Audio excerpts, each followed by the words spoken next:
¿Qué tal? Hablemos hoy de Único Testigo, conocida en Hispanoamérica como Testigo en Peligro, o simplemente Witness. En 1984, cuando el guión llegó a Paramount, la idea era rodar un thriller de acción convencional. Ofrecieron el papel a otras estrellas, pero Harrison Ford vio en ella algo diferente. Exigió contratar a Peter Weir, un director australiano que jamás había filmado en Estados Unidos y que no sabía absolutamente nada sobre los Amish. El estudio tembló ante la posibilidad de que un extranjero arruinara su blockbuster de verano. En 1985, la película fue un éxito arrollador que fusionó la tensión de Hollywood con la sensibilidad del cine europeo. Sin embargo, bajo su impecable superficie late una pregunta incómoda. ¿Traiciona el tercer acto todo lo que la cinta defendía sobre la filosofía Amish, especialmente en su rechazo a la violencia? Para entender el milagro de Único Testigo hay que mirar sus costuras. Con un presupuesto de apenas $12 millones, la película acabó recaudando más de 116 millones en todo el mundo. Peter Weir logró esta hazaña esquivando obstáculos monumentales. El Consejo Nacional Amish boicoteó el rodaje de forma oficial, prohibió filmar en sus tierras y obligó al equipo a buscar granjas alternativas en el condado de Lancaster.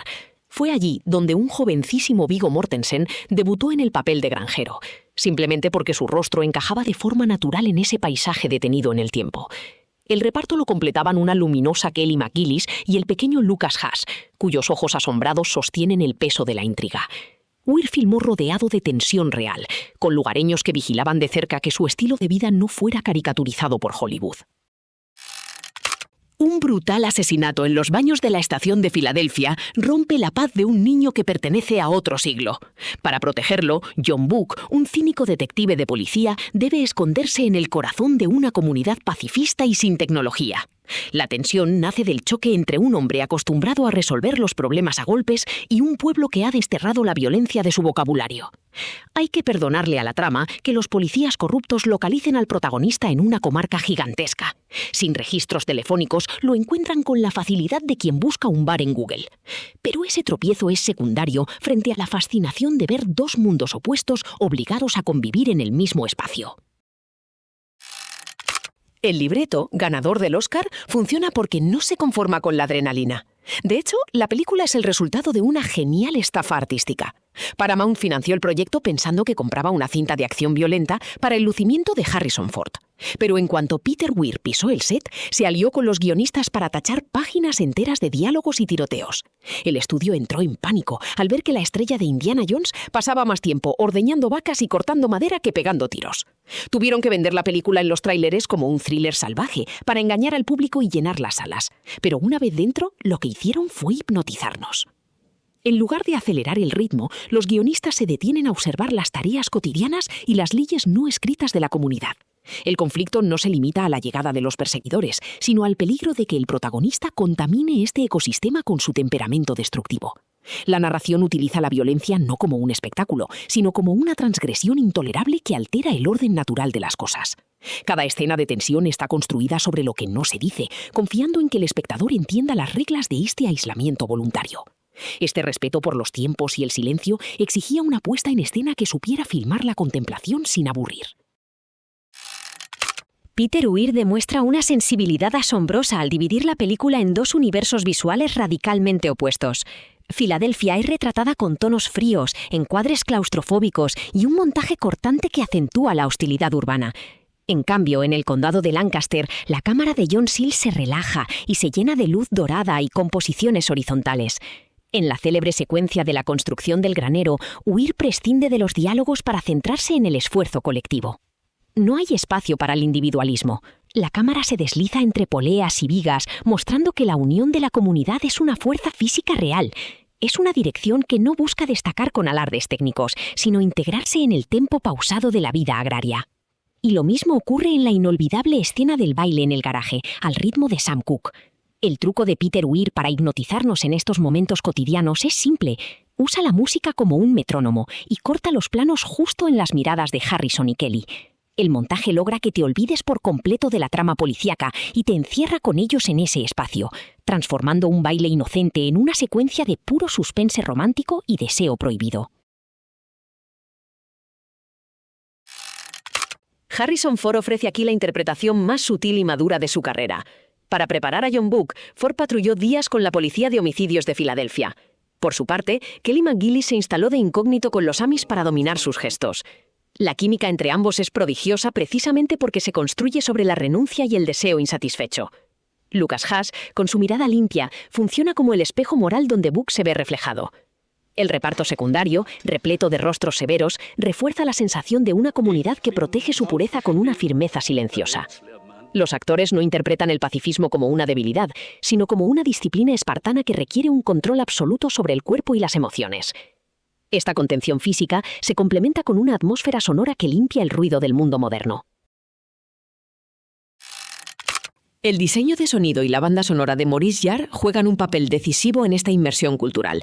Jarre tomó la audaz decisión de utilizar únicamente sintetizadores, un recurso tecnológico que sobre el papel chocaba con el espíritu Amish. Sin embargo, compuso una especie de coral electrónica que imita la majestuosidad de la música sacra, elevando las escenas de trabajo manual a una categoría espiritual. El sonido de la película se despoja de las sirenas y el tráfico de la gran ciudad para llenarse de viento, madera crujiendo y el trote de los caballos. Esta partitura electrónica actúa como un muro invisible que aísla Lancaster del siglo XX, convirtiendo cualquier intrusión violenta en un ruido ensordecedor y profano. Este delicado equilibrio entre lo sagrado y lo profano fue precisamente lo que consagró a la película tanto en las salas comerciales como ante la crítica más exigente. La recepción de Único Testigo consolidó a Peter Weir como un autor capaz de triunfar en el corazón de la industria sin perder su identidad. Recibió 8 nominaciones al Oscar y el aplauso unánime de una crítica que valoró su capacidad para dignificar un género a menudo perezoso. El público de la época, acostumbrado a los héroes de acción ruidosos de los 80, se encontró con un éxito de taquilla que proponía la paz como solución. La película demostró que el verdadero suspense no necesita acumular cadáveres, sino poner en peligro un modo de vida valioso. Sin embargo, el clímax final nos devuelve a nuestra pregunta inicial. ¿Qué ocurre cuando la pistola de los policías se enfrenta a la resistencia pacífica de la granja? La respuesta a si el tercer acto traiciona la filosofía Amish es un no rotundo. De hecho, constituye su victoria más absoluta. En el clímax, John Book no derrota al inspector corrupto que lidera a sus perseguidores, Paul McPhee, usando las armas de la violencia. Esta confrontación pone a prueba los valores de la comunidad ante la amenaza externa, demostrando que su resistencia no requiere de la fuerza física.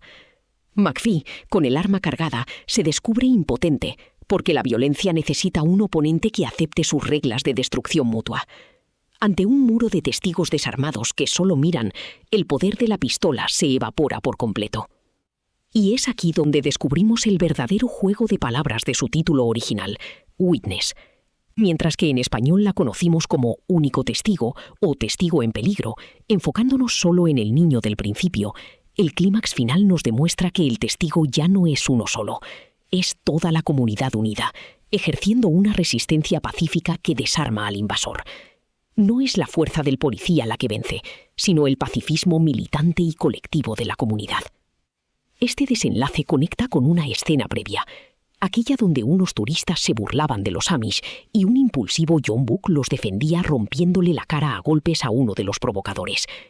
Book creía que el mundo Amish era indefenso y necesitaba sus puños para sobrevivir. Pero el desenlace le da una lección inolvidable. La verdadera resistencia requiere una disciplina de hierro mucho más poderosa que la violencia. Al quitarle al villano la posibilidad de pelear, le quitan también su poder. Al final, Book se despide de la granja y el anciano patriarca de la comunidad, Eli Lapp, le dice: «Ten cuidado ahí fuera, entre los ingleses». El detective camina por el sendero de tierra, dejando atrás un territorio donde la paz no es una utopía cobarde, sino el escudo más resistente del mundo.